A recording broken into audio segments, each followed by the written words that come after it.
Hi everyone, this is Elizabeth from Stranger Gal, and in this video we are going to take a look at American ghouls from the past.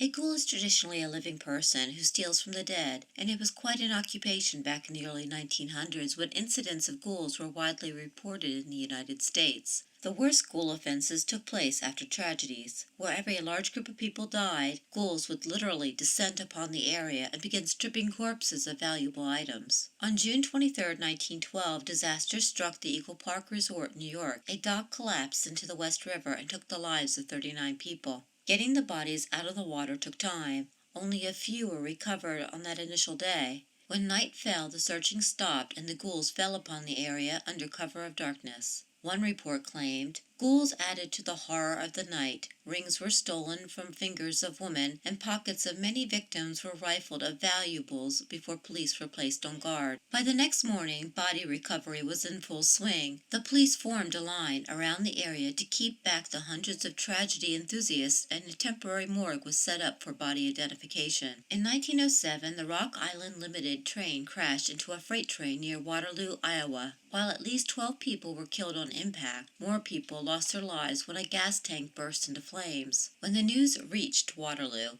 a relief train was sent to search for survivors. But before it reached the crash, the ghouls had already arrived. A man caught in the act of cutting a ring from the finger of a woman killed in the Pullman was shot by an express passenger and died shortly afterwards. 3 other men who were seen trying to rob the dead or dying victims were taken into custody by the surviving passengers and were eventually taken to jail. Also, the conductor of the train shot a man who was attempting to rob the express car while another man was at work assisting the injured. A few years before the train accident, in September of 1900, a massive hurricane hit Galveston, Texas. 8 to 12 feet of water was dumped on the island and thousands of people were killed. Over 10,000 people were left homeless. As newspapers reported the devastating news across America, looters were hard at work stealing from the dead and the dying. According to the newspapers at that time, ghouls had mutilated bodies in order to steal from them. Troops in the area, as well as private citizens, began shooting the ghouls on sight. One gruesome account stated that a party of 10 were returning from a looting expedition. They had stripped corpses of all valuables,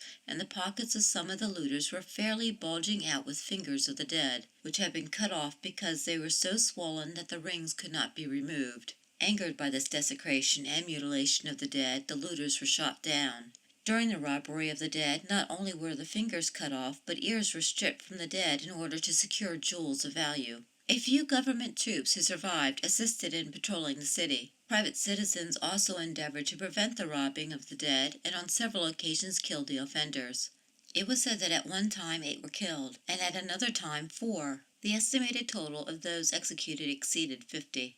From March 21st to the 23rd, 1913, a series of deadly tornadoes struck the South, Midwest, and the Great Plains. Over 200 lives were lost and numerous homes were destroyed. As usual, where there was disaster, there were people who would willingly make a profit off of the dead.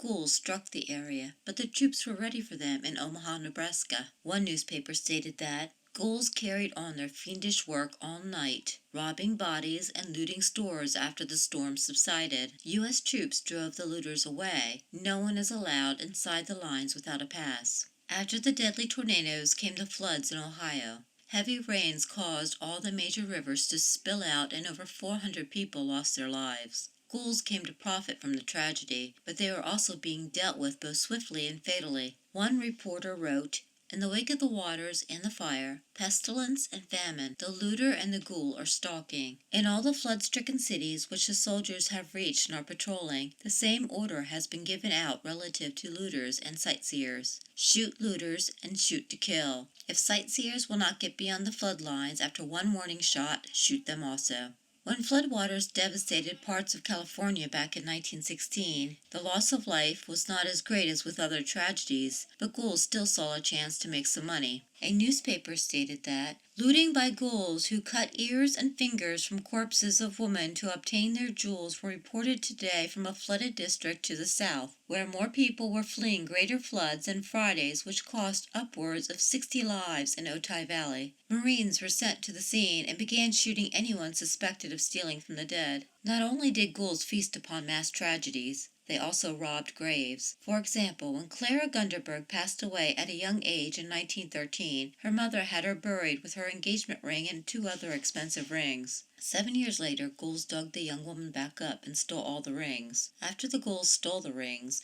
they covered the burial hole back up. But Clara's mom was an observant lady. While visiting her daughter's grave, the mother noticed that the ground was soft. It was reported to the police, who dug up the casket and discovered that the remains had been rummaged through and the jewelry stolen.